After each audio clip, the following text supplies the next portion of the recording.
One, ठीक है, पहले रूल से पढ़ेंगे। क्या लिखा है, never choose none of these. ये तो आप नन ऑफ दी अबव तो आप जानते ही हो, नन ऑफ दी अबव बहुत ही रेयर केसेस में होते हैं, ठीक है, मतलब बहुत रेयर केसेस में होते हैं। तुक्का लगाना है, देखो अब लास्ट में कोई ऑप्शन नहीं है आपके पास, तो ये चीजें ध्यान रख के जाना, कोई भी नन ऑफ दीज आपको नहीं लगाना है। Point number 2, always choose all of these.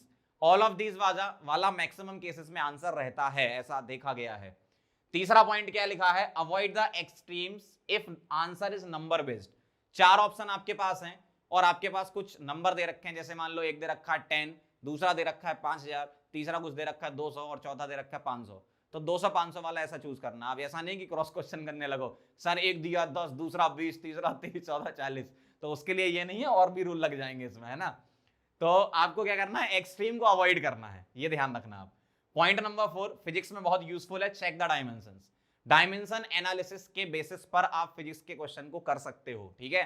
तो तुक्का जब लगाओगे तो उस टाइम पे ध्यान रखना कि आपको डायमेंशन भी चेक करनी है अगर फिजिक्स का क्वेश्चन आपका है तो। चलो आगे बढ़ते हैं पॉइंट नंबर 5 पर।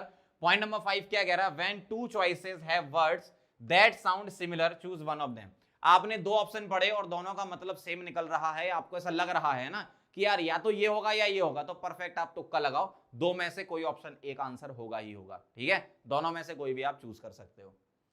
6th वाला देखना, when two choices have words that sound dissimilar, मतलब 2 चॉइसेस हैं और वो एकदम अलग अलग हैं एक दूसरे के, तो उनमें से भी आपको एक चूज करना है, कोई भी जो आपको परफेक्ट कंडीशन क्वेश्चन पढ़ के लगे तो वो आप चूज कर लेना। अगला 7 पॉइंट, अवॉइड फनी ऑप्शंस। कई बार रहता है 4 ऑप्शन पढ़ते तो आप देख के बताते अरे यार ये तो हो ही नहीं सकता, ऐसा होता है ना आपके साथ। आप जैसे घर में भी प्रैक्टिस करते हो क्वेश्चन की, आपने कोचिंग के भी टेस्ट दे रखे हैं अपनी कोचिंग के, तो उसमें आपने ऐसा देखा होगा कई बार कि 4 ऑप्शन में से आप पहले ही बोल दो अरे यार ये तो है ही नहीं, बाकी 3 में से चूज करना है ना, तो पहले आपको फनी ऑप्शन हटा देने हैं। 8th पॉइंट क्या कह रहा है, eliminate each clearly wrong option, मतलब जो आपको लग रहा है कि भाई ये तो है ही नहीं, ये वाला हो ही नहीं सकता, वो वाला आपको हटा देना है, ठीक। Point number 9, choose longest option in theoretical question. होता क्या है, लॉन्गेस्ट ऑप्शन इसलिए बनाया जाता है ताकि वो क्वेश्चन की रिक्वायरमेंट को मीट करे, इसी वजह से लॉन्गेस्ट ऑप्शन आपको चूज करना अगर थ्योरेटिकल क्वेश्चन आपके पास आता है तो।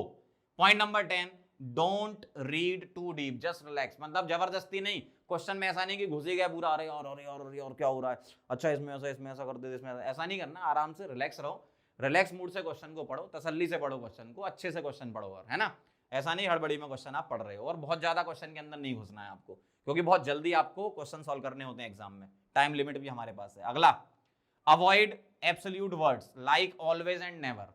कभी भी क्वेश्चन में लिखा हो ऑलवेज ये ट्रू है क्या, नेवर ये ट्रू, मतलब नेवर हो सकता है या ऑलवेज, तो इस टाइप के ऑप्शन को आपको अवॉइड करना है। कंडीशनल वर्ड चूज करने हैं, choose conditional word like usually या प्रोबेबली, ऐसा हो सकता है, मतलब इस टाइप के क्वेश्चन केमिस्ट्री में मिल जाते हैं आपको यूजुअली, है ना।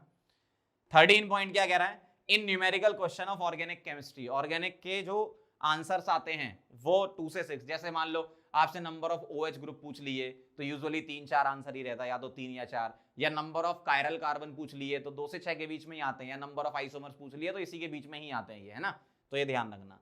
तो ये कुछ पॉइंट्स थे जो बताने थे आपको, इन पॉइंट्स को आप ध्यान रख के जाओगे, इसलिए इसका नाम एजुकेशनल तुक्का रखा है कि एनालिसिस के बेसिस पर। ऐसा नहीं है कि 4 ऑप्शन है तो भाई ए लगा देते हैं, इसका बी लगा देते हैं, ऐसा नहीं करना आपको, है ना।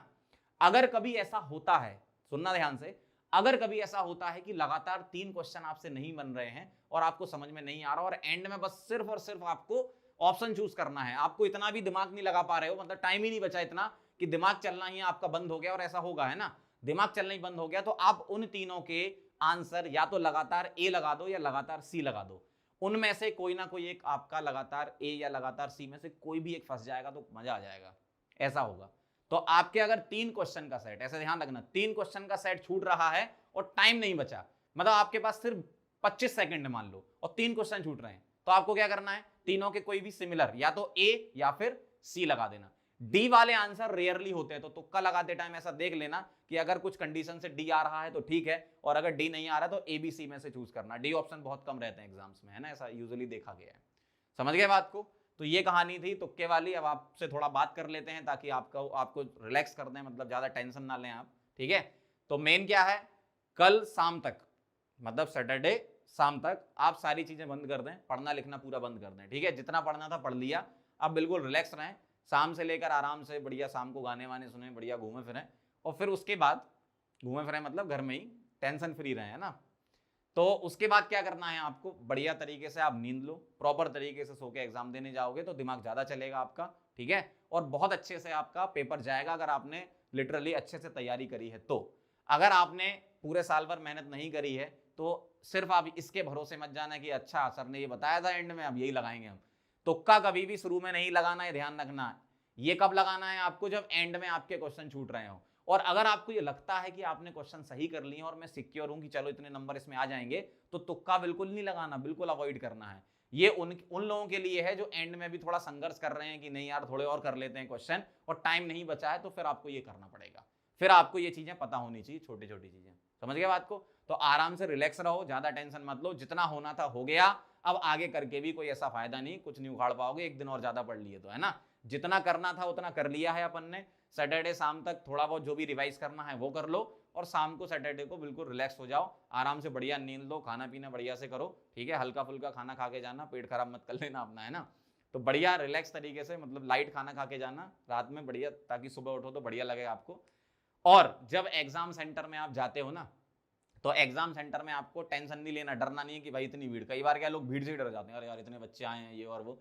भाई आपको तो पहले से ही पता है ना कि इतने लाख बच्चे बैठने हैं एग्जाम में, तो उसके लिए आप टेंशन मत लो। आपका काम क्या है, आप तो सिर्फ अपने टारगेट को ध्यान रखो कि मुझे जाना है और एग्जाम दे के आना और एग्जाम फोड़ के आना, बस इतना आप सोच लो, ठीक है। इतना अगर आपने सोच लिया तो बाकी आपको कुछ दिखेगा नहीं इधर उधर। और ज्यादा टेंशन मत लेना, और लोगों से बात करने की कोई जरूरत नहीं है, एक दिन 2 दिन बढ़िया तरीके से रिलैक्स रहो, घर पे गाने वाने सुनो, अकेले में रहो, कोई दिक्कत नहीं है, टेंशन मत लो बस, ठीक है।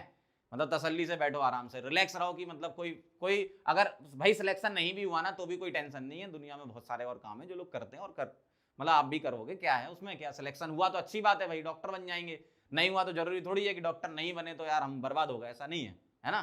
तो ऐसा जरूरी नहीं है कि भाई सिलेक्शन होगा तो ही आपकी जिंदगी आगे बदलेगी, सिलेक्शन नहीं होगा तो भी आप अपनी जिंदगी बदल सकते हो। बस आप मेन चीज क्या ध्यान रखो भाई, हम ये सब तैयारियां जो करते हैं ना एग्जाम की, इसमें आपके अंदर एक बहुत अच्छी चीज डेवलप हो जाती है और वो होता है स्ट्रगल, ठीक है।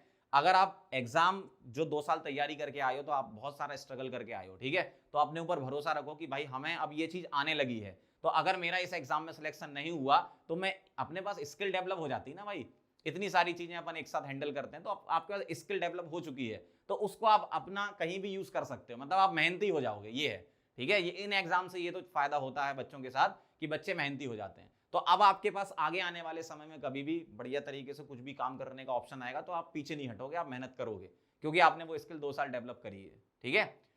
तो मेरी तरफ से सभी लोगों को बेस्ट ऑफ लक, बढ़िया तरीके से एग्जाम दे के जाओ, बढ़िया बढ़िया तरीके से एग्जाम दे के आना है, और बिल्कुल टेंशन नहीं लेनी है। और एग्जाम देने के बाद मुझे थैंक यू बोलने जरूर आ जाना, क्योंकि बहुत सारे क्वेश्चन डायरेक्ट